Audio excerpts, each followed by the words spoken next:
மீஃப்லி மாலையா நேயர்களுக்கு வணக்கம். நான் உங்கள் பத்திரிகையாளர் RS கார்த்திக். என் அருகில சக்தி சரவணன். வணக்கம். நாங்க ரெண்டு பேரும் இந்த வீடியோல விமர்சன விவாதம் நிகழ்ச்சியில பார்க்க இருக்கிற படம் பூர்வீகம். பூர்வீகம்னா நம்ம பிறந்த இடம். ஒவ்வொரு மனிதனுக்கும் ஒரு பூர்வீகம். பல தலைமுறையா நம்ம தாத்தா பாட்டா எல்லாம் வாழ்ந்த இடம், அதுதான் பூர்வீகம். இந்த படத்துலயும் மதுரை, அதுதான் போஸ் வெங்கட்டோட குடும்பம்.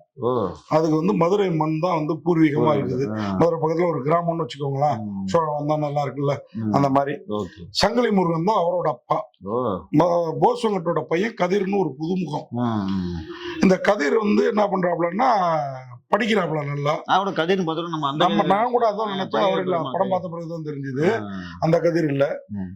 இப்போ அந்த கதிர்னா போஸ் வெங்கட்டுக்கு தம்பி மாதிரி இருப்பாரு, பையன் மாதிரி இருக்க மாட்டாரு.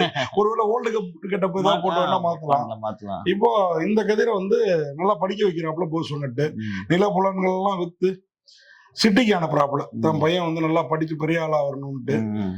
இப்போ ஒரு பார்ட்ட அப்பா பேச்சே கேட்கல போஸ் வெங்கட், சங்கிலி முருகன் பேச்சு. ஒரு கட்டத்துக்கு மேல பையன் சென்னையிலேயே செட்டில் ஆயிடலாம். பொண்டாட்டி பேச்சு அது இதெல்லாம். ஒரு கட்டத்துக்கு மேல போஸ் வெங்கட்டோட பையன், அதான் அந்த கதிருக்கு குழந்தை உண்டாயிருக்குது அவர் மனைவிக்கு அப்படின்னு சொல்லி சென்னைக்கு வர்றாரு போஸ் வெங்கட்டும் அவருடைய மனைவியும். வந்த இடத்துல அவங்க பயங்கரமா அவமானப்படுத்தப்படுறாங்க, அசிங்கப்படுறாங்க. இதனால மருமக பொண்ணு அந்த மத்தவங்களால இதனால கிளம்பி திரும்பி கிராமத்துக்கே போறாங்க. பையனை பார்க்காம இருக்காங்க. பல வருடம் கழிச்சு பையன் அப்பா அம்மாவை தேடி வரான். காரணம் இவருடைய பூர்வீகத்துக்கே வராப்புல. என்ன அப்படின்னு பாத்தீங்கன்னா, இவர் மனைவி பண்ண ஆடம்பர செலவுகள், பையன் எல்லாம் பண்ற ஆடம்பர செலவு, அதனால வர்றாரு. வந்த இடத்துல திரும்பி சென்னைக்கு போகாம அப்பாவோடய இருக்கிறாரு. அங்க ஒரு விபத்து. அதுல அந்த கதிருக்கு சில காயங்கள், பெருங்காயங்கள். இப்போ அதுக்கு செலவு பண்ண போஸ் வெங்கட்டையும் காசு இல்ல. இப்ப சென்னையில இருக்கிற மனைவி பார்த்தாரா, தன் கணவனை மீட்டெடுத்து இதுதான் வாழ்க்கை அப்படின்னு புரிஞ்சு இங்க வாழ ஆரம்பிச்சாரா, இல்ல சென்னைக்கே கூட்டு திரும்பியும் கண்ட்ரோல் இல்லாத ஆரம்பிச்சாரா அப்படிங்கறது அந்த பூர்வீகத்தோட அருமையை சொல்லியிருக்காங்க. அதுதான் பூர்வீகத்தோட அருமையை சொல்லியிருக்காங்க. உண்மையாவே நம்ம ஊர்ல எல்லாம் நீங்க கையில காசு இல்லைன்னா கூட எல்லார் வீட்லயும் நெல் இருக்கும், எடுத்துட்டு போய் அரைச்சிட்டு வந்துடலாம். வாசல்ல ஒரு எல்லாரும் ஒருத்தர் வீட்டுல மாங்காய் மரம் இருக்கும், ஒருத்தர் வீட்டுல தேங்காய் மரம் இருக்கும், ஒருத்தர் வீட்டுல முருங்காய் மரம் இருக்கும். இது எதையும் கொடுத்து மாத்தி சமைச்சு சாப்பிட்டுருவாங்க. ஊர்ல எல்லாம் நீங்க காசே இல்லைன்னாலும் சாப்பிட்டு. ஆமா, வீட்டு வாசல்ல காசு கையில இருந்து ஆகணும். இருந்தாதான் சாப்பாடு. அங்க ஒரு நீங்க டீன்னு ஒரு வீட்டு திணையில போய் உட்காந்தாலே டீ போட்டு கொண்டு கொடுத்துருவாங்க. அந்த பக்கம் நீங்க கொல்லப்புறம் பக்கம் போனீங்கன்னா 2 தக்காளி இருக்கும், 2 கத்திரிக்காய் இருக்கும், நீங்க சாம்பார் ரெடி. தெரு பக்கம் போனா 2 முருங்காய் இருக்கும், இரவும் ரெடி, இனிமையான இரவு. இப்படி முருங்கீரை முருங்கான்ட்டு. அதனால அந்த படம் ரொம்ப அழகா, ரொம்ப சாஃப்டா கதையை நகர்த்தி இருந்தாங்க. சூப்பர். உண்மையாவே இந்த படத்தோட டீம் நம்ம பாராட்டி ஆகணும். போஸ் வெங்கட் ரொம்ப அருமையான நடிப்பு. போஸ் வெங்கட் நடிச்சிருந்தாரு. அந்த போஸ் வெங்கட் பேசுற சில கருத்துல நமக்கு உடன்பாடு இல்ல. அதனால இப்ப சமீபமா பத்திரிகையாளர்களை பத்தியும் சரி, இன்னும் பல விஷயங்களை பத்தியும் சரி, அவர் படத்துல ஏதோ ஒரு குறிப்பிட்ட சமூகம் வாழ்ந்தா போதுங்கிற மாதிரி படம் எடுக்கிறதுலயும் சரி, அதனால பிடிக்க மாட்டேங்குது. அவர் எடுக்கிற படம் ஏதோ நல்ல படம், அதுக்கு எடுத்துட்டாங்கன்னு ஃபீல் பண்ணி பேசுறாரு. மக்கள் கொண்டாடுவாங்களே, பத்திரிகைக்காரங்க தடுத்தாலும். புரியுது உங்களுக்கு? ஒண்ணு தியேட்டர்ல கொண்டாடலன்னா கூட OTT-ல கொண்டாடுவாங்க. அது எதுவுமே இல்ல, எல்லாமே பொய்யா